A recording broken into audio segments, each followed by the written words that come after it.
Exodus chapter 15. Moses and the Israelites sang this song in praise of the Lord. I sing praises to the Lord for his great victory. He has thrown the horses and their riders into the sea. The Lord is my strength, the reason for my song, because he has saved me. I praise and honor the Lord, he is my God and the God of my ancestors. The Lord is his name, and he is a warrior. He threw the chariots and army of Egypt's king into the Red Sea, and he drowned the best of the king's officers. They sank to the bottom just like stones. With the tremendous force of your right arm, our Lord, you crushed your enemies. What a great victory was yours, when you defeated everyone who opposed you. Your fiery anger wiped them out, as though they were straw. You were so furious that the sea piled up like a wall, and the ocean depths curdled like cheese. Your enemies boasted that they would pursue and capture us, divide up our possessions, treat us as they wished, then take out their swords and kill us right there. But when you got furious, they sank like lead, swallowed by ocean waves. Our Lord, no other gods compare with you, majestic and holy, fearsome and glorious, miracle worker. When you signaled with your right hand, your enemies were swallowed deep into the earth. The people you rescued were led by your powerful love to your holy place. Nations learned of this and trembled, Philistines shook with horror. The leaders of Edom and of Moab were terrified. Everyone in Canaan fainted, struck down by fear. Our Lord, your powerful arm kept them still as a rock until the people you rescued to be your very own had marched by. You will let your people settle on your own mountain, where you chose to live and to be worshipped. Our Lord, you will rule forever. The Lord covered the royal Egyptian cavalry and chariots with the sea, after the Israelites had walked safely through on dry ground. Miriam, the sister of Aaron, was a prophet. So she took her tambourine and led the other women out to play their tambourines and to dance. Then she sang to them, "Sing praises to the Lord for his great victory. He has thrown the horses and their riders into the sea." After the Israelites left the Red Sea, Moses led them through the Shur desert for 3 days, before finding water. They did find water at Marah, but it was bitter, which is how that place got its name. The people complained and said, "Moses, what are we going to drink?" Moses asked the Lord for help, and the Lord told him to throw a certain piece of wood into the water. Moses did so, and the water became fit to drink. At Marah the Lord tested his people and also gave them some laws and teachings. Then he said, "I am the Lord your God, and I cure your diseases. If you obey me by doing right and by following my laws and teachings, I won't punish you with the diseases I sent on the Egyptians." Later the Israelites came to Elim, where there were 12 springs and 70 palm trees. So they camped there. Exodus chapter 16. On the 15th day of the second month after the Israelites had escaped from Egypt, they left Elim and started through the western edge of the Sinai desert in the direction of Mount Sinai. There in the desert they started complaining to Moses and Aaron, "We wish the Lord had killed us in Egypt. When we lived there, we could at least sit down and eat all the bread and meat we wanted. But you have brought us out here into this desert, where we are going to starve." The Lord said to Moses, "I will send bread down from heaven like rain. Tell the people to go out each day and gather only enough for that day. That's how I will see if they obey me. But on the 6th day of each week they must gather and cook twice as much." Moses and Aaron told the people, "This evening you will know that the Lord was the one who rescued you from Egypt. And in the morning you will see his glorious power, because he has heard your complaints against him. Why should you grumble to us?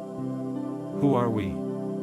Then Moses continued, "You will know it is the Lord when he gives you meat each evening and more than enough bread each morning. He is really the one you are complaining about, not us. We are nobodies, but the Lord has heard your complaints." Moses turned to Aaron and said, "Bring the people together, because the Lord has heard their complaints." Aaron was speaking to them, when everyone looked out toward the desert and saw the bright glory of the Lord in a cloud.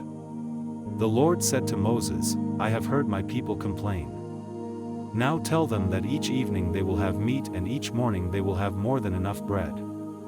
Then they will know that I am the Lord their God."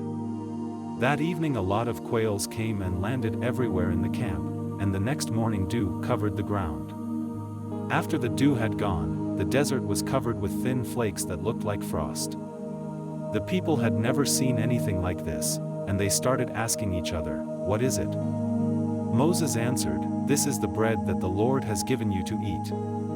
And he orders you to gather about 2 liters for each person in your family. That should be more than enough." They did as they were told. Some gathered more and some gathered less. Everyone had exactly what they needed, just the right amount. Moses told them not to keep any overnight. Some of them disobeyed, but the next morning what they kept was stinking and full of worms, and Moses was angry. Each morning everyone gathered as much as they needed, and in the heat of the day the rest melted. However, on the 6th day of the week, everyone gathered enough to have 4 liters, instead of 2. When the leaders reported this to Moses, he told them that the Lord had said, "Tomorrow is the Sabbath, a sacred day of rest in honor of me. So gather all you want to bake or boil, and make sure you save enough for tomorrow." The people obeyed, and the next morning the food smelled fine and had no worms. "You may eat the food," Moses said. "Today is the Sabbath in honor of the Lord, and there won't be any of this food on the ground today. You will find it there for the first 6 days of the week, but not on the Sabbath." A few of the Israelites did go out to look for some, but there was none. Then the Lord said, "Moses, how long will you people keep disobeying my laws and teachings? Remember that I was the one who gave you the Sabbath. That's why on the 6th day I provide enough bread for 2 days. Everyone is to stay home and rest on the Sabbath." And so they rested on the Sabbath. The Israelites called the bread manna. It was white like coriander seed and delicious as wafers made with honey. Moses told the people that the Lord had said, "Store up 2 liters of this manna, because I want future generations to see the food I gave you during the time you were in the desert after I rescued you from Egypt." Then Moses told Aaron, "Put some manna in a jar and store it in the place of worship for future generations to see."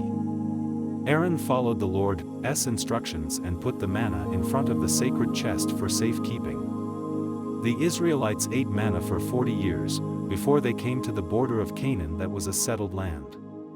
The Israelites ate manna for 40 years, before they came to the border of Canaan that was a settled land. Exodus chapter 17. The Israelites left the desert and moved from one place to another each time the Lord ordered them to. Once they camped at Rephidim, but there was no water for them to drink. The people started complaining to Moses, "Give us some water." Moses replied, "Why are you complaining to me and trying to put the Lord to the test?" But the people were thirsty and kept on complaining, "Moses, did you bring us out of Egypt just to let us and our families and our animals die of thirst?" Then Moses prayed to the Lord, "What am I going to do with these people? They are about to stone me to death." The Lord answered, "Take some of the leaders with you and go ahead of the rest of the people. Also take along the walking stick with which you struck the Nile River. When you get to the rock at Mount Sinai, I will be there with you. Strike the rock with the stick, and water will pour out for the people to drink." Moses did this while the leaders watched. The people had complained and tested the Lord by asking, "Is the Lord really with us?" So Moses named that place Massah, which means testing, and Meribah, which means complaining. When the Israelites were at Rephidim, they were attacked by the Amalekites. So Moses told Joshua, "Have some men ready to attack the Amalekites tomorrow. I will stand on a hilltop, holding this walking stick that has the power of God." Joshua led the attack as Moses had commanded, while Moses, Aaron, and Hur stood on the hilltop. The Israelites outfought the Amalekites as long as Moses held up his arms, but they started losing whenever he lowered them. After a while, his arms were so tired that Aaron and Hur got a rock for him to sit on. Then they stood beside him and supported his arms in the same position until sunset. That's how Joshua defeated the Amalekites. Afterwards, the Lord said to Moses, write an account of this victory and read it to Joshua. I want the Amalekites to be forgotten forever." Moses built an altar and named it, "The Lord Gives Me Victory." Then Moses explained, "This is because I depended on the Lord. But in future generations, the Lord will fight the Amalekites again and again." Numbers chapter 33 verses 8 to 14. They left Pi-hahiroth, crossed the Red Sea, then walked 3 days into the Etham desert and camped at Marah. Next, they camped at Elim, where there were 12 springs of water and 70 palm trees. They left Elim and camped near the Red Sea, then turned east and camped along the western edge of the Sinai desert. From there they went to Dophkah, Alush, and Rephidim, where they had no water. From there they went to Dophkah, Alush, and Rephidim, where they had no water. From there they went to Dophkah, Alush, and Rephidim, where they had no water.